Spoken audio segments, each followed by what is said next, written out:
"My brother is down there," cried a poor boy, tears cutting lines down his dusty face as he pointed to the hatch. When the officers opened it, they froze in disbelief. The sun had barely risen when a barefoot boy tore down a dirt path on the outskirts of Dalton, Georgia, clutching a crumpled photo in his trembling hands. His shirt, once navy blue, had faded and was smeared with grime. His pants sagged under layers of dust and desperation.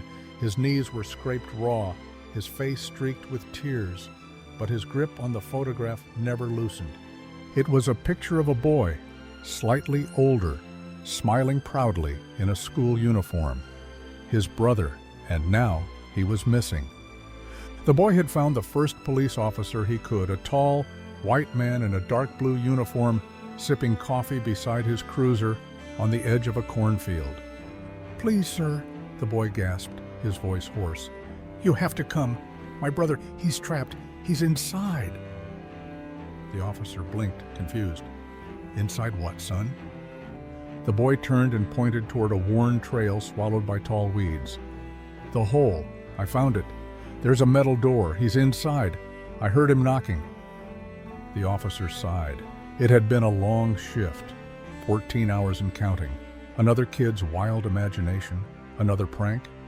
But the boy wasn't joking. His eyes, swollen, pleading, were full of something much deeper: terror. They walked together in silence. The trail narrowed, bordered by wild grass and broken corn stalks. It grew quieter the deeper they went. Finally, the boy stopped, dropped to his knees, and pointed. There it was, a rusted iron hatch, half buried in dirt, circular, heavy, sealed tight. "I heard him yesterday," the boy whispered.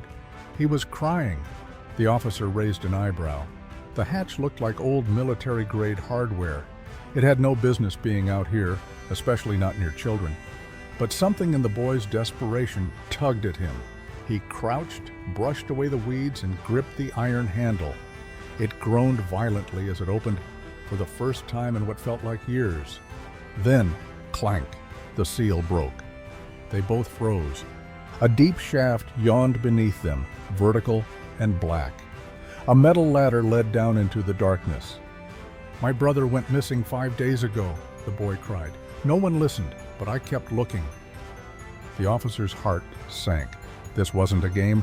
He grabbed his radio and called for backup, but something made him stay.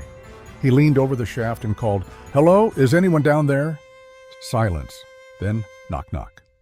2 soft taps echoed upward. The officer staggered back.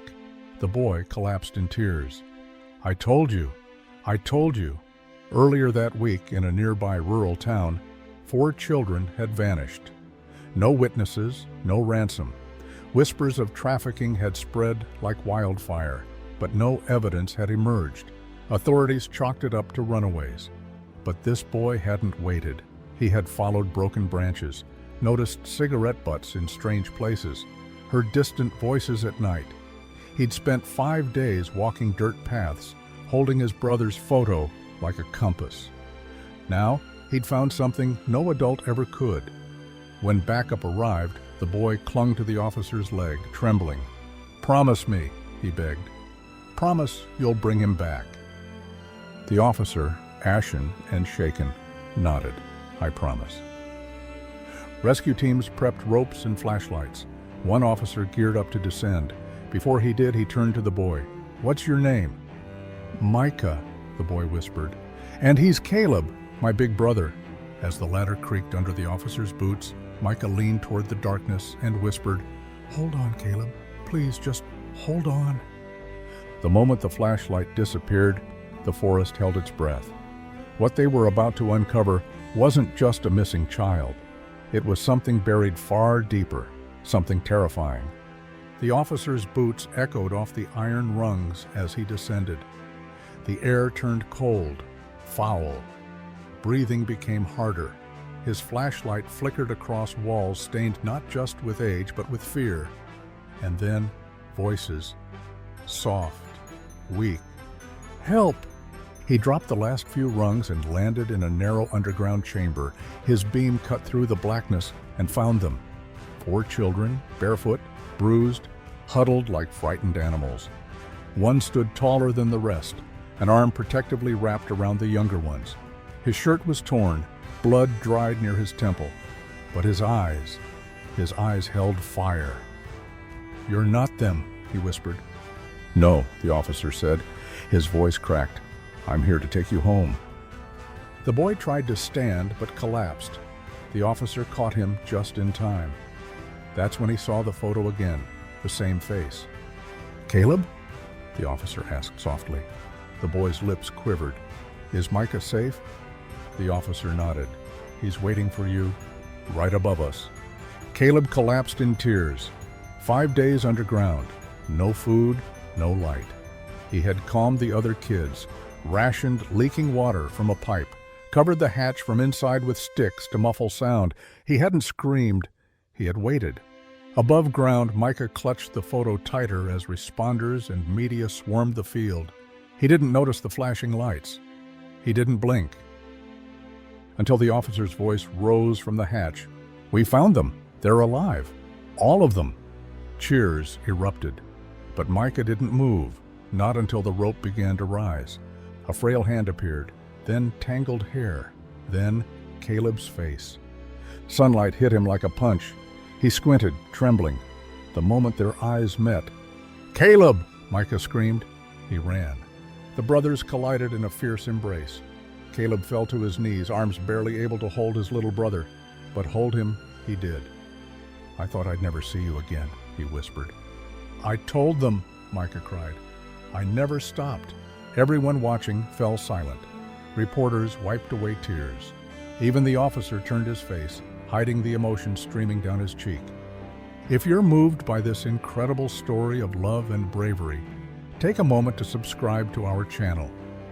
These are the stories that must be told, the ones that remind us of what really matters. The other children were rushed to the hospital.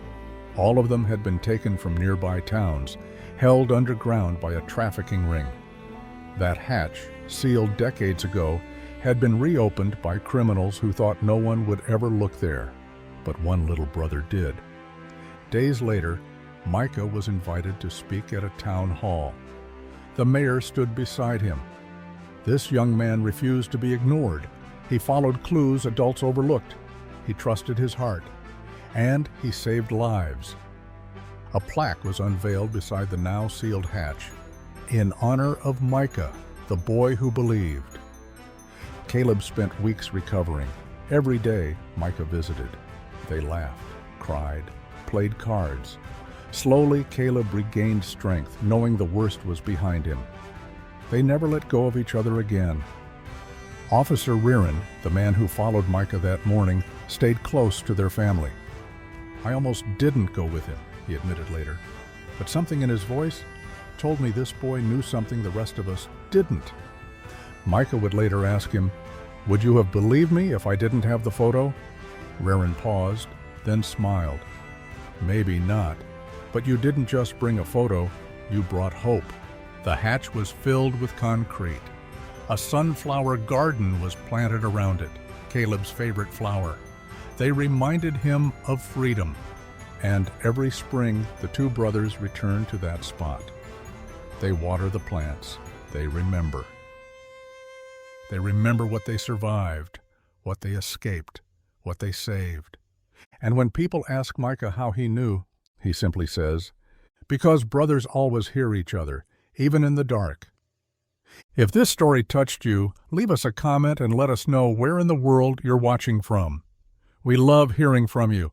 Until next time, stay kind, stay curious, and keep watching.